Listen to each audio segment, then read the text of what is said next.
Dear friends, welcome back to my channel एक सेर मास। दोस्तों, स्वागत है आपका ज्ञान से भरी कहानियों की इस रोचक दुनिया में। दोस्तों, जीवन में कहानियों का विशेष महत्व होता है क्योंकि इन कहानियों के माध्यम से हमें बहुत कुछ सीखने को मिलता है। इन कहानियों के माध्यम से आपको ज़रूरी ज्ञान हासिल होंगे जो आपको आपकी लाइफ में बहुत काम आएंगे। यहाँ पर बताई गई हर कहानी से आपको एक नई सीख मिलेगी जो आपके जीवन में बहुत काम आएगी। तो आइए कहानी को शुरू करते हैं। कहानी का शीर्षक है एक सेर मांस।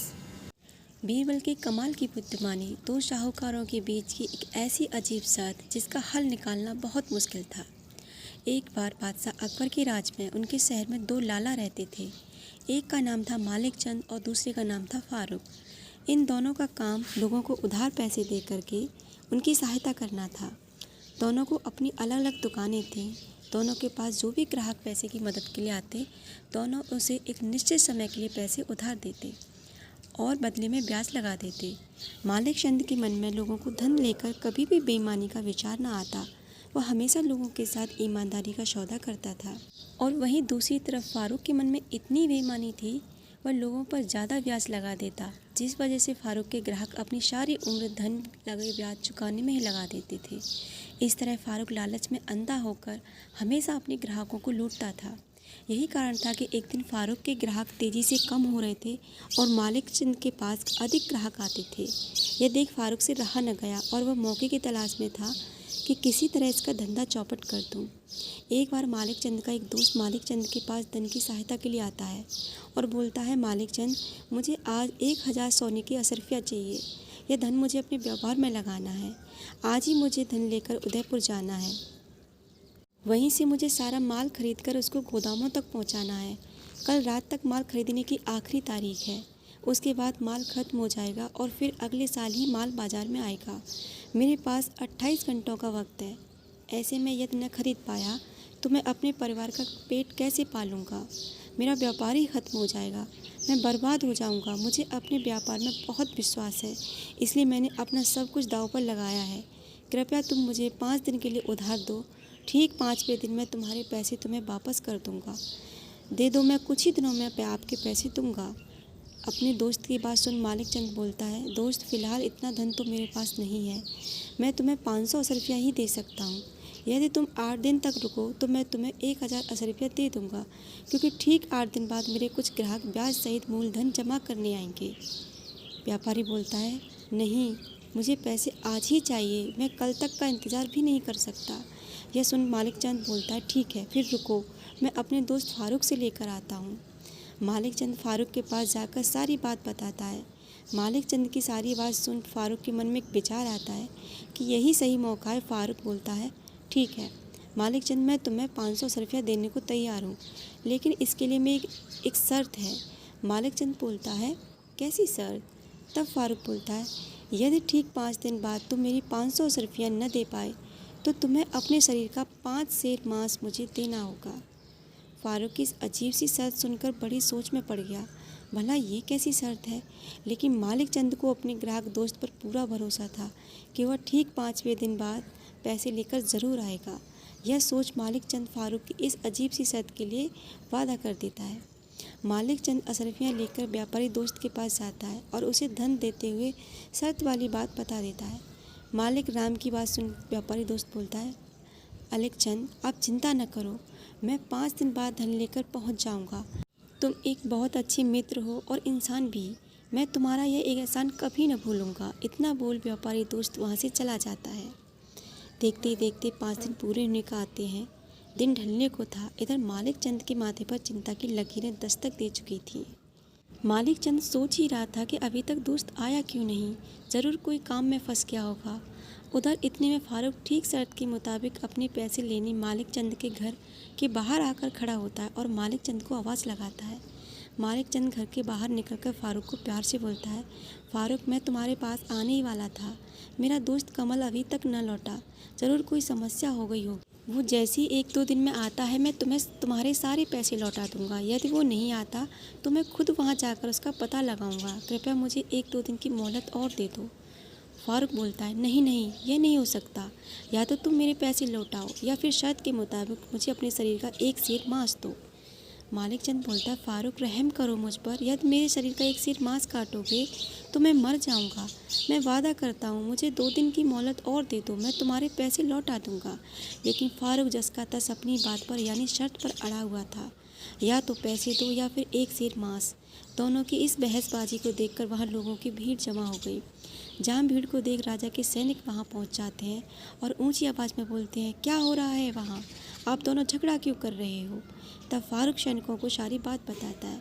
तब सैनिक बोलते हैं, ठीक है, इसका फैसला बादशाह अकबर ही करेंगे। इतना बोलकर सेनापति अपने सैनिकों को आदेश देता कि इन दोनों को दरबार में ले चलो। दोनों को पकड़कर दरबार में ले जाया गया। बादशाह अकबर पूछते हैं, कहो क्या बात है? पहले फारूक अपनी सारी बात बता देता है। खता है जापना, फारूक ने अपने किसी दोस्त देने के लिए कुछ पैसे मुझसे उधार लिए थे, तो अब न तो ये मेरा धन वापस कर रहा है और न ही शर्त के मुताबिक अपने शरीर का एक सिर मांस मुझे दे रहा है। तब बादशाह अकबर मालिक चंद की तरफ देखते बोलते हैं, क्या यह सच है मालिक चंद? मालिक चंद बोलता है, हाँ जापना, यह सच है कि मैंने उधार लिया है, लेकिन हो सकता है वहाँ मेरे दोस्त का कोई काम फंस गया हो, इस वजह से वह आज नहीं आ पाया। तो मैंने फारूक को बोला है कि मुझे 2 दिन की मोहलत और दे दो। यदि वो नहीं आता तो मैं खुद वहाँ जाकर उसका पता लगाऊंगा। कृपया मुझे 1-2 दिन की मोहलत और दे दो। तब बादशाह अकबर बोलते हैं, जब यह बोल रहा है कि इसे 2 दिन की मोहलत दे दो, तो तुम इतना ढीठ क्यों बन रहे हो? इसे 2 दिन की मोहलत क्यों नहीं दे देते?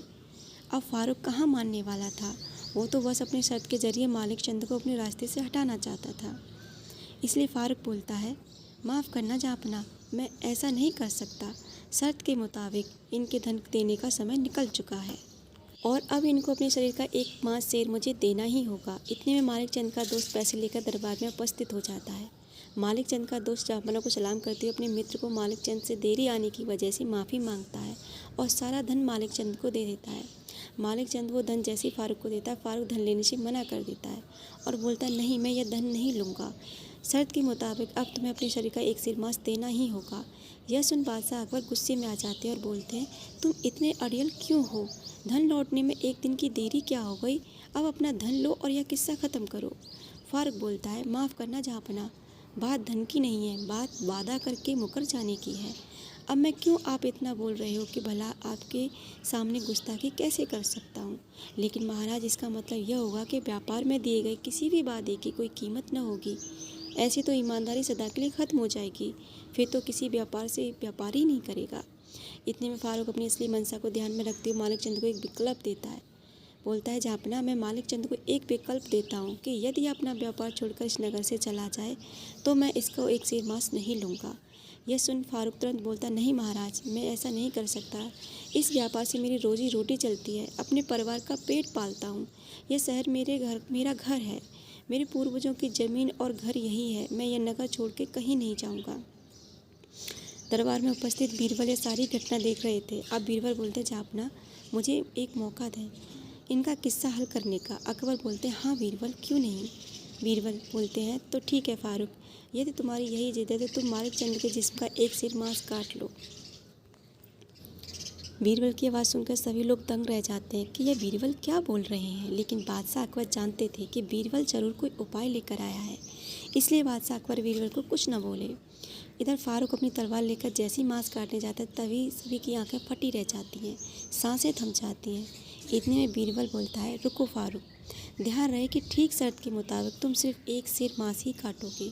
यदि मांस काटते समय खून की एक भी बूंद निकली तो उसके बदले में तुम्हें अपना खून देना होगा। यह सुन फारूक दंग रह गया, उसके हाथ से तलवार छूटकर ज़मीन में गिर गई। फारूक घबराते हुए बोलता है, भला यह कैसे हो सकता है? खून तो निकलेगा ही, यह मैं कैसे करूँगा? बीरबल बोलते हैं, यह आपकी परेशानी है, यदि कर पाओ तो करो, नहीं तो हार मानो। फारूक बोलता है, नहीं, यह मुझसे नहीं होगा। तब बीरबल बोलता है, जापना, यह फारूक अपनी शर्त के लिए अपने हक को छोड़ रहा है, इसके लिए इसे दंड दिया जाए। बादशाह अकबर फारूक की चाल को समझ चुके थे, इसलिए बोलते हैं, फारूक, मैं तुम्हारे इरादे समझ चुका हूँ। तुम जैसा लालची और घटिया इंसान मैंने आज तक नहीं देखा। अपने स्वार्थ की वजह से तुम मालिक चंद को अपने रास्ते से हटाना चाहते थे, इसलिए इसे नगर से बाहर निकाल रहे थे और अपनी शर्त का सहारा लेकर उसकी जान तक लेना चाहते थे। इस जुर्म में मैं तुम्हें इस समय राज्य से बाहर निकालने का हुक्म देता हूँ और 1 साल का कारागार भी। जो रकम मालिक चंद तुम्हें देने वाला था, वो रकम अब मालिक चंद को उपहार स्वरूप मेरी तरफ से भेंट किया जाता है। तो देखा दोस्तों, बीरबल ने अपनी बुद्धिमानी से कैसे मालिक चंद की न सिर्फ जान बचाई बल्कि उस कपटी लालची फारूक की असली मंशा भी सामने ला दी। दोस्तों, ये कहानी हमें ये सीख देती है कि कभी भी हमें अपनी लालच में कभी नहीं फंसना चाहिए, क्योंकि लालच एक बहुत बुरी बला होती है। लालच में हम इतने अंधे हो जाते हैं कि हमें अच्छा भला बुरा कुछ भी नहीं दिखाई देता। ये कहानी आपको कैसी लगी मुझे कमेंट सेक्शन में ज़रूर बताइएगा। तो चलिए आज थॉट्स देखते हैं कि आज की थॉट्स क्या है। Thoughts of the day. Sorry works when a mistake is made but not when trust is broken. So in life make mistake but never break a trust, because forgiving is easy but forgetting and trusting again is sometimes impossible. Thank you for watching my video.